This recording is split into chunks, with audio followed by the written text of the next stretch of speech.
ils ne susciteront pas la part de rêve, indispensable à tout projet, et vous ne mobiliserez personne.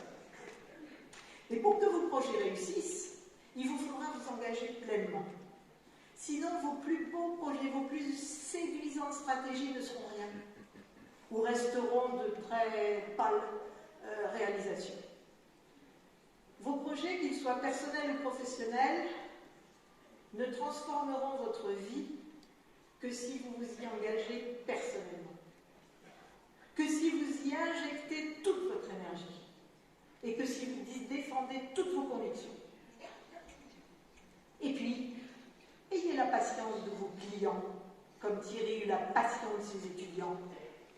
Vos clients seront la raison d'être de votre activité. Écoutez-les. Veillez à les comprendre le mieux possible. Questionnez-les. Attachez-vous constamment à satisfaire, à prévenir leurs besoins, à leur apporter votre valeur ajoutée. Ils vous le rendront au centuple. C'est un repère simple. C'est une boussole précieuse qui vous guidera toujours dans le bon sens.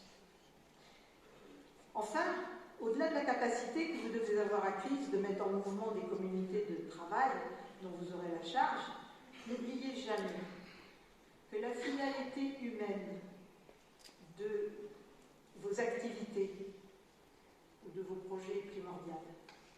Les produits, les services doivent être faits d'abord pour les femmes et pour les hommes qui constituent la société. Il s'agit de produire de la qualité de vie, du bien-être pour les populations. Il s'agit de construire du lien au sein de la société, d'aider l'humanité à mieux vivre, et pas seulement à produire du profit. Bien sûr, il faut aussi produire du profit pour que les investisseurs mobilisent les fonds nécessaires à la réalisation de vos projets, mais pas d'abord, et pas uniquement, le profit. Vous comprendrez l'importance que mettait Thierry dans l'éthique de nos métiers. Et votre vocation, soyez-en sûrs, telle que vue au travers de ces lunettes, et je parle sous la responsabilité de la famille de Thierry qui nous a fait l'honneur et le plaisir d'être avec nous aujourd'hui. Votre vocation n'est pas la science pour la science, ou la science pour l'argent. Il s'agit avant tout de mettre la science et la technique au service des femmes et des hommes qui constituent notre société et qui sont l'âme de la planète. Alors c'est vrai que nous sommes sous l'impulsion de sinistres marchands de peur. C'est vrai qu'on entend des discours autour de la construction de murs ou de barrières qu'il faut élaborer là tout de suite. En fait, la société a besoin de vous. Pas pour construire des murs, pour construire des ponts, au sens propre comme au sens figuré, pour relier des gens, pour relier des pays et pour relier des cultures. Enfin, je ne voudrais pas terminer sans vous féliciter, bien entendu.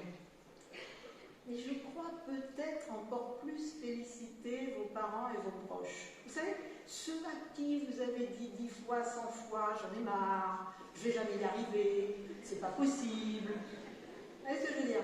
Bon. Eh bien, ces personnes à qui vous avez dit vos craintes, à qui vous avez dit votre découragement, parfois peut-être même votre quasi-démission, et qui ont été là pour vous soutenir, pour vous rassurer, pour vous raisonner et pour vous accompagner jusqu'à aujourd'hui, et qui nous font l'amitié d'être là aujourd'hui pour cette réussite finale. Donc félicitations à eux et merci à eux. Et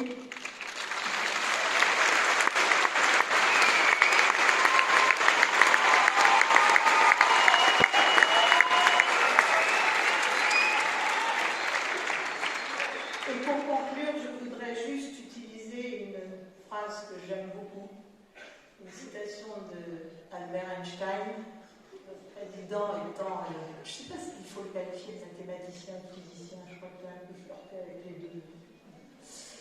Bref, un grand physicien, Albert Einstein, qui disait « N'essayez pas de devenir un homme ou une femme qui a du succès, essayez de devenir un homme de valeur. »